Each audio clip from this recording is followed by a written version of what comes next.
ولا تتبع أهواء الذين لا يعلمون.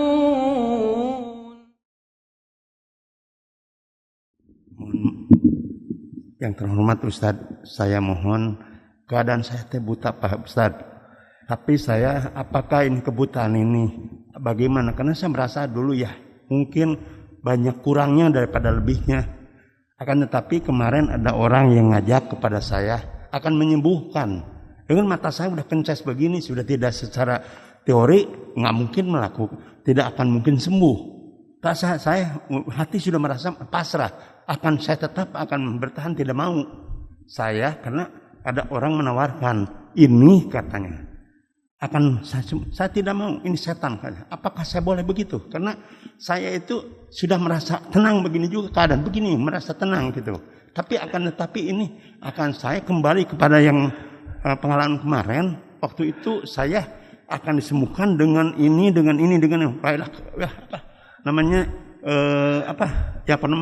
apel jin. Saya udah balik kanan, udah itu sudah putus.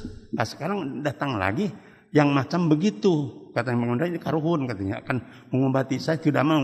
Bagaimana tindakan saya supaya saya tenang gitu. Makasih. Ya, barakallahu fiik.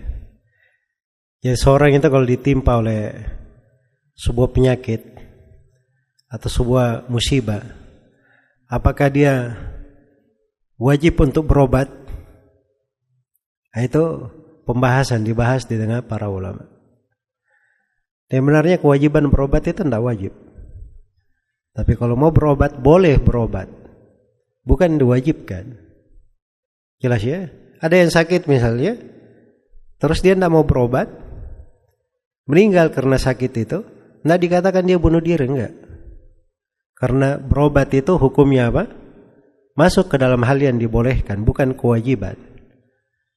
Karena itu dari sahabat seperti Mu'adz bin Jabal atau sahabat yang lain juga, itu kena penyakit taun, dia lihat sampai ke tangannya, ya dia malah senang. Kena penyakit, dia meninggal dengan hal tersebut supaya dihitung ke dalam orang yang apa? Orang yang mati syahid. Jelas ya? Karena sudut pandang sebagian sahabat itu berobat tidak wajib. Berobat itu apa? Tidak wajib. Tapi ingat ya, itu pendapat terkait dengan hal pribadi, diri sendiri.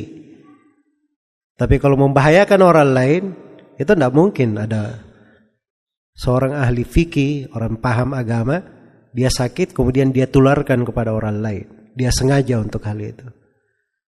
Jelas ya, seperti yang terdengar sebagian orang, nggak apa-apa, saya kena penyakit corona ke masjid, itu bukan semuanya, orang sudah takdirnya masing-masing.